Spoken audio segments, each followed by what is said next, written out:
Hey guys, just going to go through Tuesday's home workout with you. So, mobility work. First thing is just our squat mobility routine. So again, we've done this last week, so 2 minutes in total. Okay, so first thing is just dropping down into the bottom of our squat, staying up nice and tall. Remember, we want to keep those knees out. We want to get into our stance that we would be using if we were squatting. I want to be able to see my toes, keep my heels on the ground. Okay, so I'm just going to pause down on the bottom of this position for 30 seconds. Okay, once I have that done, then I'm going to try and alternate from right to left, trying to open up the hip. Okay, so I'm pushing that knee out, rotating my body around. So I'm going to feel that on the outer hip and on my inner groin, then switching across. My heels are staying on the ground, my feet aren't moving the whole way through that. So I'm going to alternate right to left with that one. Once I have that done, then I'm going to try and look at the soles of my feet. So I'm going to open up, okay, keeping those hips down as much as I can.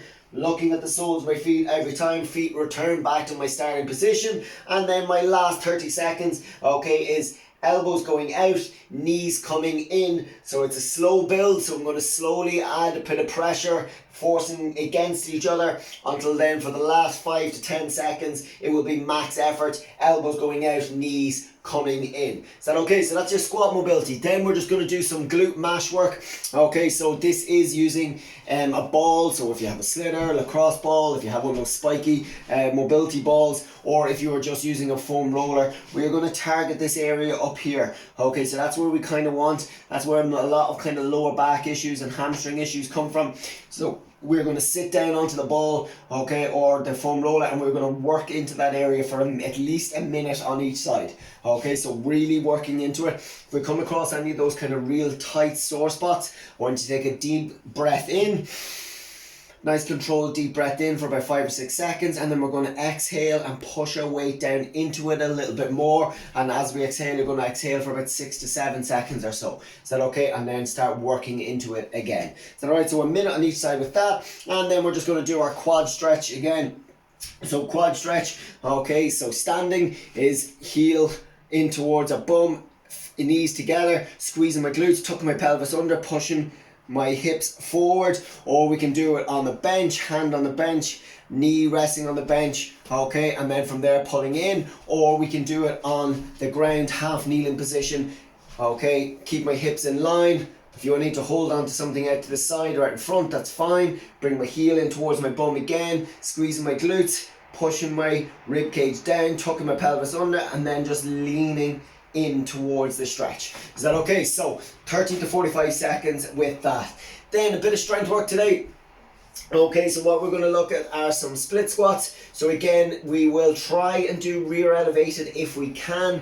Okay, remember with the rear elevated, we don't have to have your foot up on a height that's equivalent to the benches that we use in the gym. Okay, it can just be a small, okay, elevation. That's all you really need. Alright, and then you can gradually build it up as you get better, or we can just do split squats which are just off the floor. All that is basically getting into a split stance, keeping your toes pointed forward, keeping everything in line, okay, and you down, touch, knee is staying out, so that glute is driving me up, down, touch, and up. So it's not like a lunge where I'll come and step in, is you stay in that position, okay, until all your reps are done.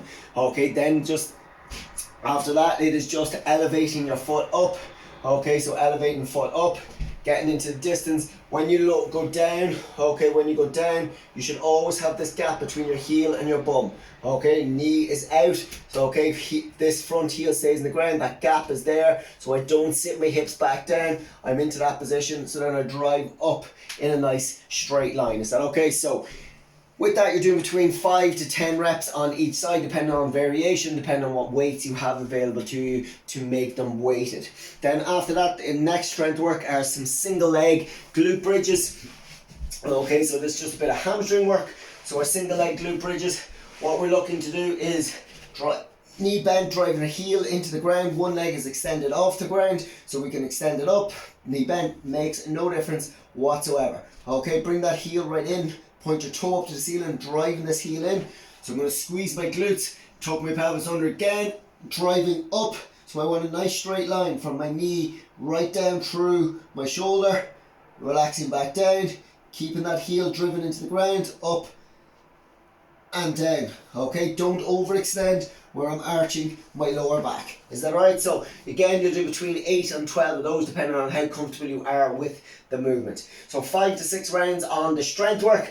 Then moving into our Metcon. So Metcon today, this should feel okay like a little bit of a sprint Metcon when you're doing it. Okay, so you should really be going all out attack on this as best you possibly can, maintaining good quality technique. Okay, so you should be, as you're working, it is all out attack sprint feeling. Okay, so it is 10 minutes. Okay, so it's a little bit on the shorter side. So 10 minutes, as many 10 minutes, as many reps as possible in the 10 minutes. Okay, so minute 1, so your odd numbers. Okay, well, it's 30 seconds of max effort squat jumps. Okay, so max effort squat jumps if you are able to do a squat jump. If you can't do a squat jump, you just do normal body weight squats. 30 seconds, as many as you can get done in that 30 seconds.